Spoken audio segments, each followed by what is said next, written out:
After 35 years as the driver in the NASCAR Winston Cup Series, which resulted in 7 Winston Cup championships and 200 wins, it was time for Richard Petty to relax a little bit, kick up his feet with his family and some 400 or 500 of his best racing fans who went along on the cruise. Now, 1992 was a tough year for him. A lot of demands on his time as he went through the Fan Appreciation Tour. In fact, he said along the way that there were times when he was not in the proper mental condition to drive that STP Pontiac at his very best.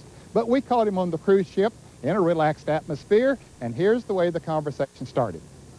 Richard, is this your first vacation, or is this still part of the Fan Appreciation Tour? Are you still working? I think this is still part of the Fan Appreciation Tour. You know, we got about 300 or 400 people on here that part of the fan situation, and you know, they came along on the tour with us, and then I've got all my kids and grandkids and all that stuff, so it's definitely not a vacation right now. But you seem to enjoy this type of thing. This is not the first cruise you've been on. No, I think this is about the third cruise I've been on.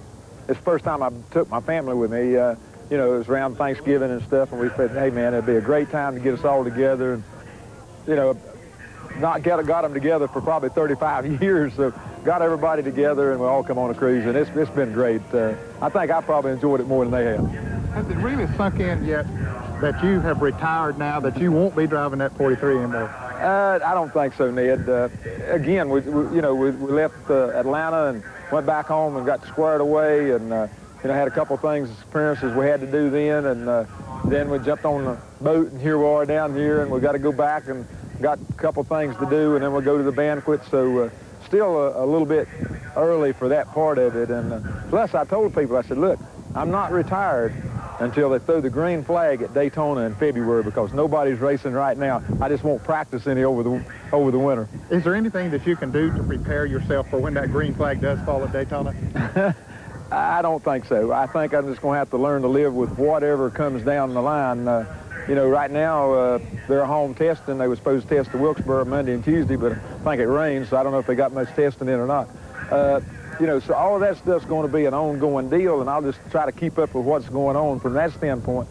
Hopefully, I'll have more time to get involved in that kind of stuff. That's what I want to do. That's what I need to do for Petty Enterprises. And so if I can get myself really entrenched in that kind of challenge, then I think the driving part will be more of a minor situation. If I don't do anything and then I go to the racetrack and not driving, then I'm going to really miss it then. The process in selecting the driver that will replace you, of course, we all know now that it wound up being Rick Wilson. You went through a lot, I guess, and a lot of interviews, talking to a lot of people, and a lot of things to take into consideration. Well, really, there was a lot. I personally talked to 2 different drivers. You know, the crews talked to a lot of people talked to them, you know, and it was just sort of a process of, you know, what would we want, you know, will they fit in with our people and all that.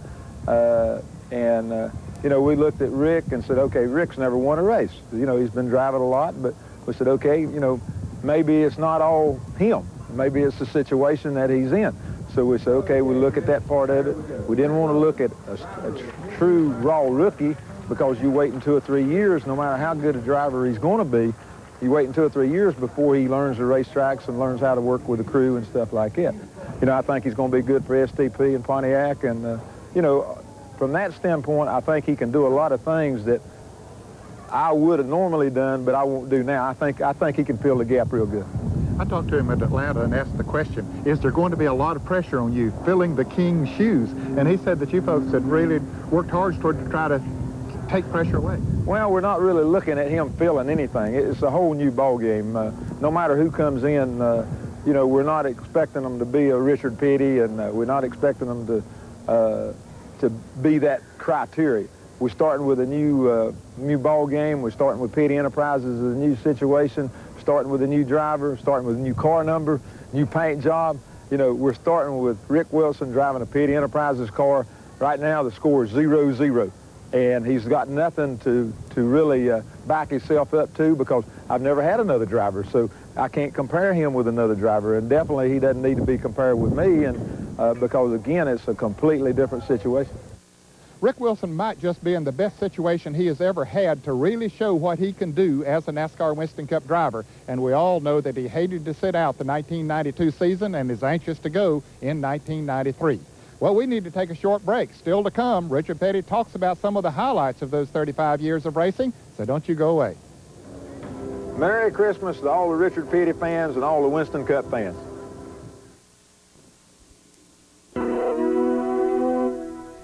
In those 35 years of racing in the Winston Cup Series, Richard Petty started a total of 1,185 races. Now, with today's schedule of approximately 30 races per year, I think that it's safe to say that we'll never see anyone start that many races again, because a driver would have to run for 40 years to do it. And I just don't think there's anybody out there that'll run that long. Well, maybe so, but we'll predict that it'll never happen. Well, certainly a lot happened with Richard Petty during those 35 years, a lot of accomplishments along the way. Are there some things that sticks out in his mind above others of those accomplishments? Yeah, I guess they are. You know, I try not to dwell on a lot of that stuff, Ned.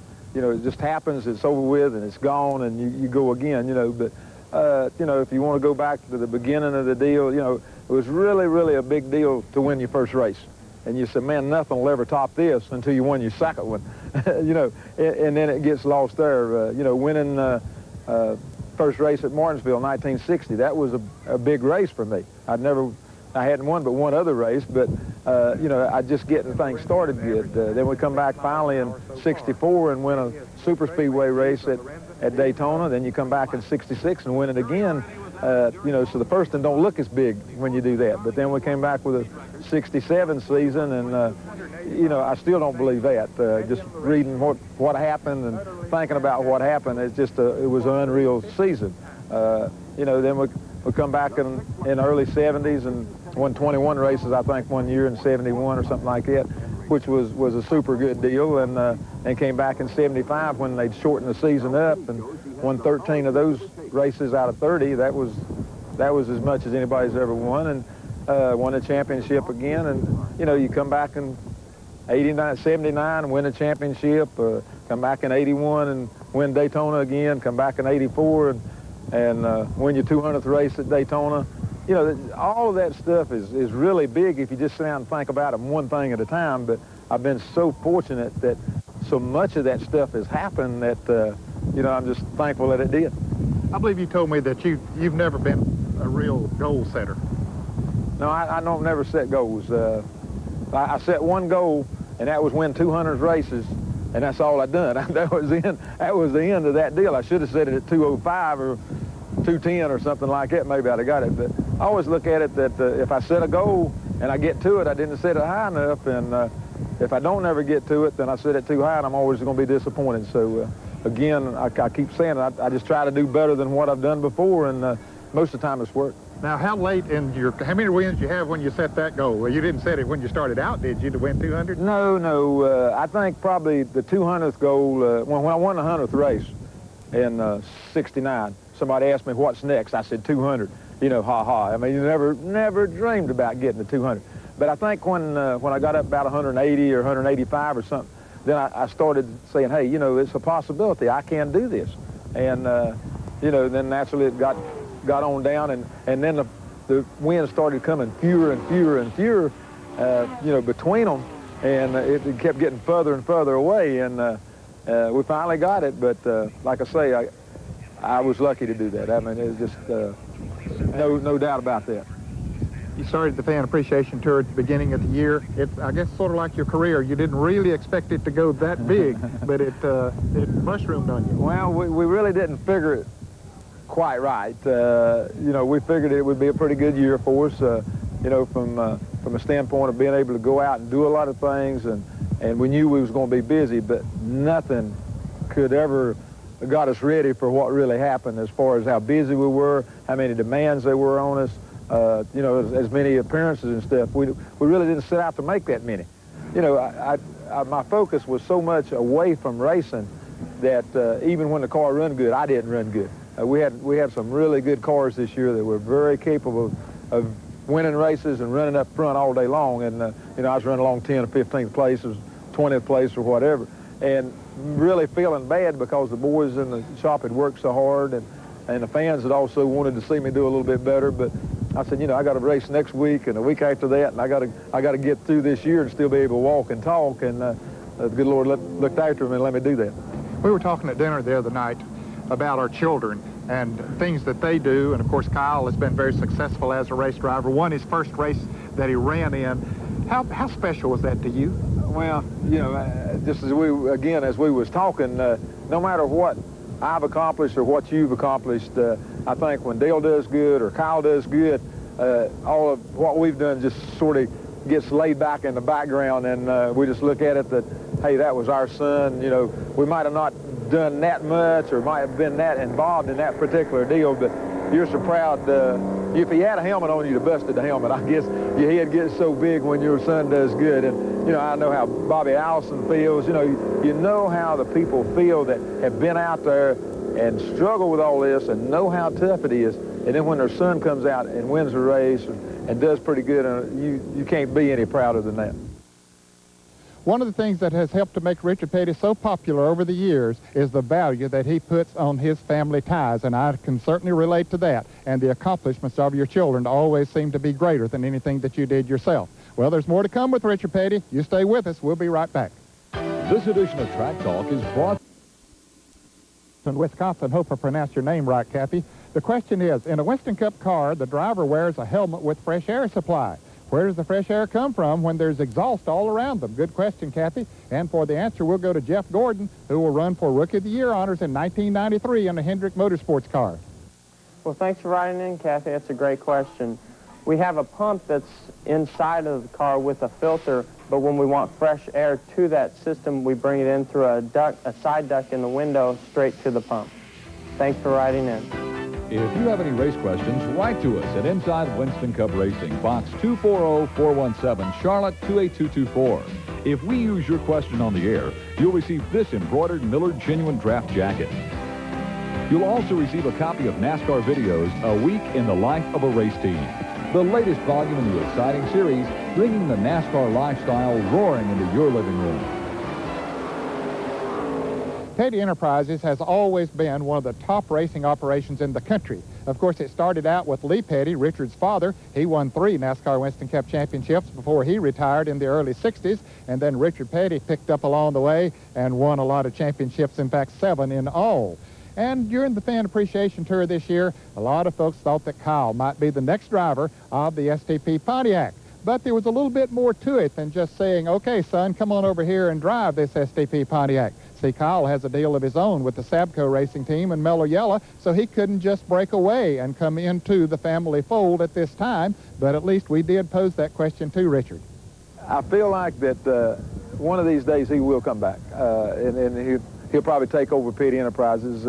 You know, I don't know how long I want to just be the car owner and work with it and stuff like that, so I don't know that one of these days I'll just call Kyle up and I say, okay, Kyle, it's sitting over here. If you want to run it, you better come on and you drive the thing and you look after the whole thing. But I don't know if me and him can get along or not. He's got a lot of different ideas than his daddy's got, and some of them are good and some of them are not so good. So it'll be interesting to see what happens. Well, now we hear that whistle blowing. We know this thing's about to leave here before too long. I want to get another question or so in now.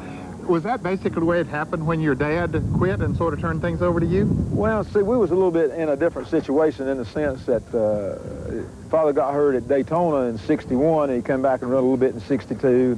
Might have run a race or two in '63, I don't know. But anyhow, he just sort of drifted out of the driving part, but he stayed pretty involved with our racing up till about '66.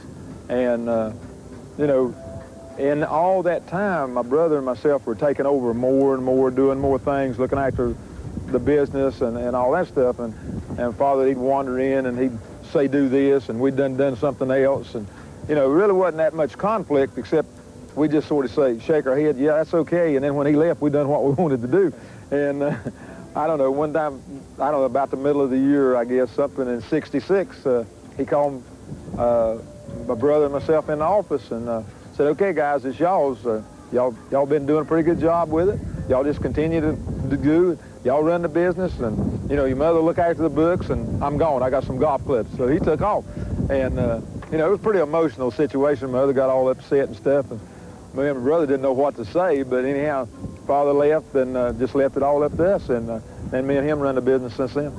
But you basically do it now. It's more Richard Petty. Maurice, well, yeah, about, I don't know, 6, 7 years ago, 5 or 6 years ago, I bought my brother and my father out.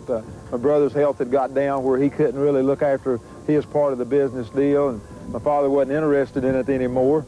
And, you know, I was the one that I thought was helping bring the monies in and doing most of the work and looking after everything. So I went to him one day with a proposition, and, you know, that, you know, being I was doing all of that, then, you know, I'd like to buy the business from them. And they readily agreed to the situation. We worked out the situation. It took me 4 or 5 years to get it all paid off, but anyhow, if it goes down now, it's all goes down with Richard Petty. Any regrets about anything along the way?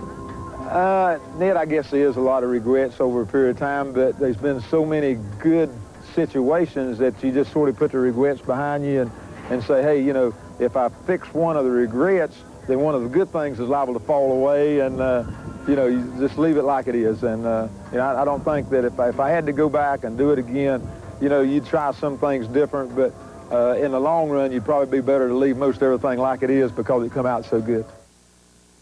Well, I'm afraid our time's up for today. Hope you enjoyed the show. We brought along a Christmas tree here, Bahama style, not your traditional Christmas tree, but since it's the holiday season, we thought it would only be appropriate. We also have some of the fans that were on the Richard Petty Fan Appreciation Cruise along with us that had a great time here during the week. And we want to thank Richard Petty for his time on our show today, and to Joe and Billy Dendy of 5-Star Vacation Cruises for allowing us to come along. We'll see you right here next week on TNN. Happy holidays, everyone.